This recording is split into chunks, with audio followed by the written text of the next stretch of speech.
Hi guys, I'm Josh Salant of Salant Sound Studios, and I thought I'd give you a little tour of how the studio works. So, this is my studio over here. Mainly do a lot of tracking and a lot of mixing, and we do a lot of projects with a lot of different clients, and we have a lot of fun. And just wanted to show you some of the gear I have and what I use and how I use it. Right now we're in the live room, and I do a lot of drum tracking here. So I have my Yamaha Stage Customs from probably around 2004 or so.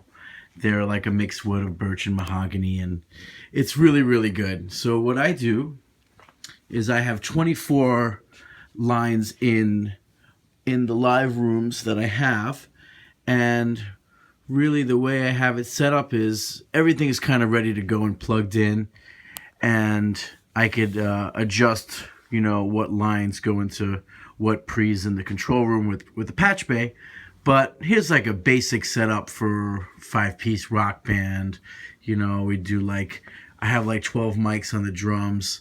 Might be a little overkill for some, but definitely gives me options, and I don't have to use all of it. But I got a D112 inside the kick, a sub kick outside. I got the snare mic'd with a 57. Yeah, there we go. The bottom, I have a E604 by Sennheiser, as well as all 4 toms. And I have the Rode NT4s on a spaced pair, just shooting straight down for a overheads setup in a really nice stereo image with that. And then I have this set of room mics in mid-side. So I have the who makes this again? This is my buddy, gave this to me, and it's really good. Sterling Audio. It's a tube mic, and I use that as the mid. And I have a cheapo Nady ribbon, which actually sounds great for the sides. And it really helps to get a nice stereo image, and really can get some sloshiness out of the drums when you need, or just a nice stereo room sound. So what I usually do is I usually have the drummer in the room being fully mic'd up.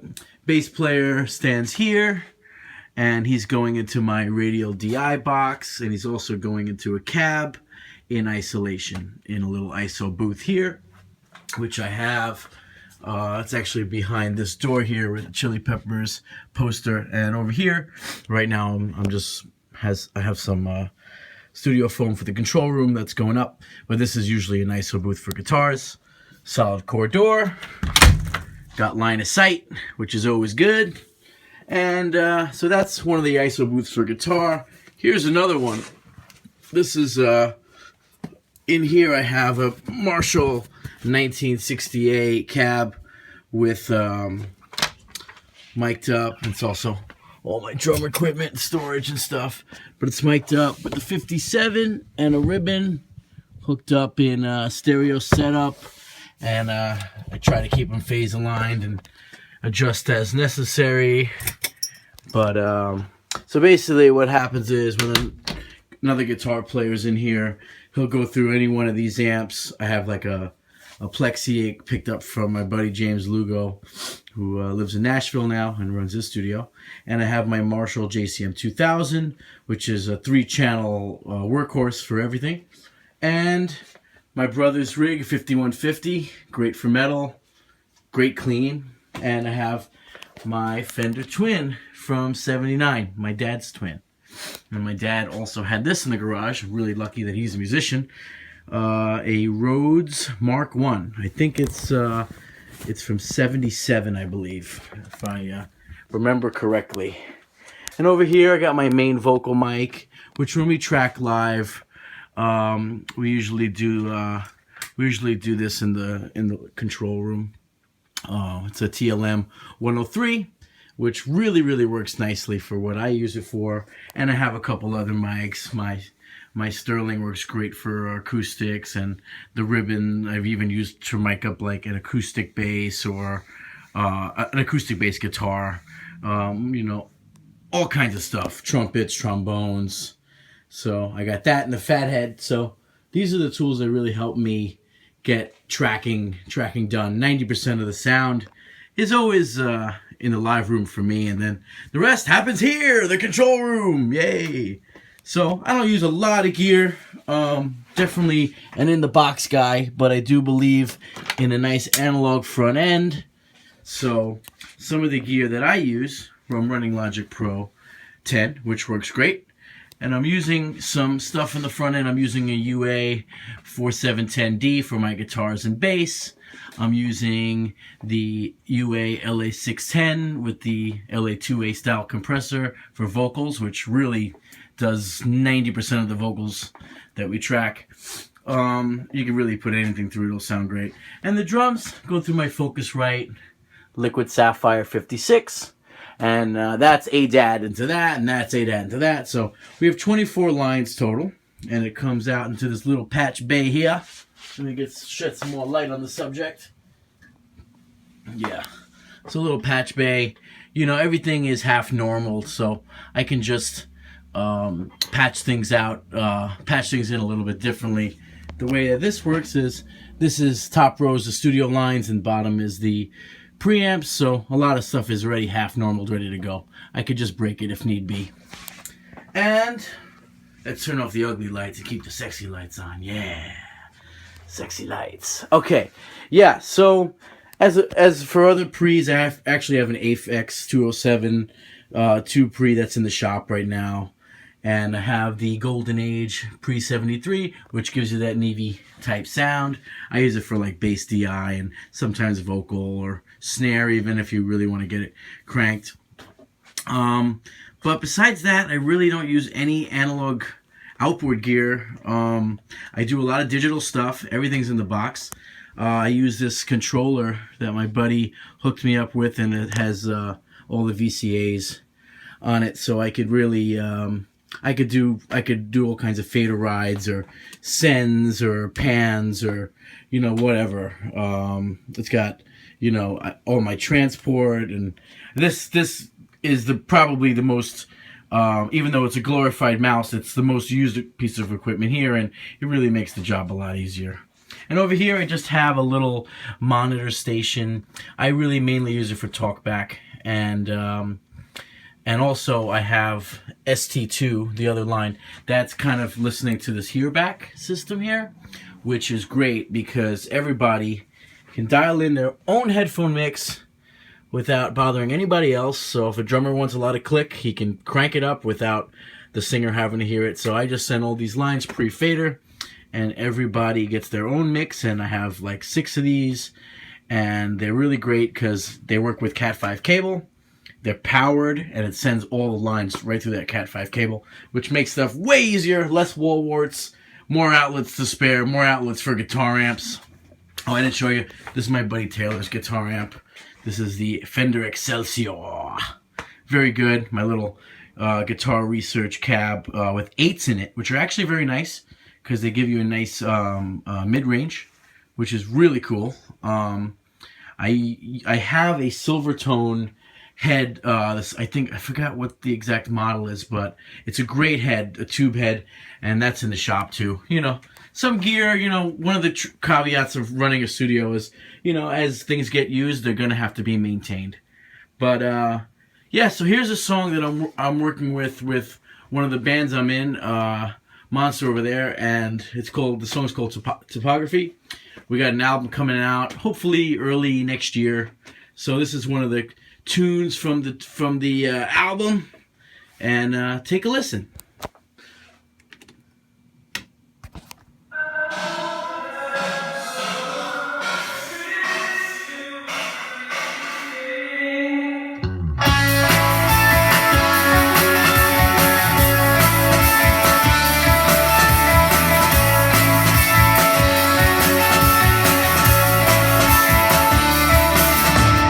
I'll discover a trick to breathe.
Oh yeah! So you could hear, man, Pete and Fred, and they got great vocals and great songs, and rocking these Yamaha HS80s on the side, because me and my buddy decided it sounded much better this way.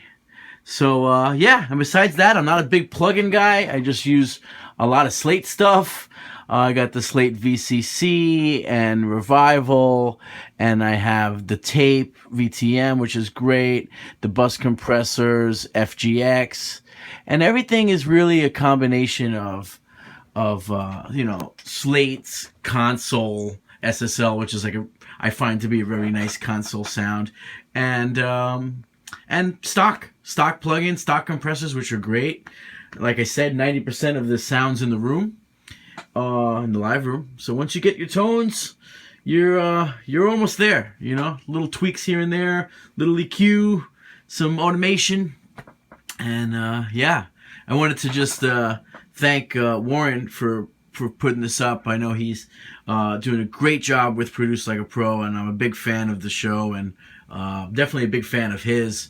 Just listening to him talk, and he's you know, he's a real cool dude. You could just tell, and he really cares about audio, which is why we're all in it.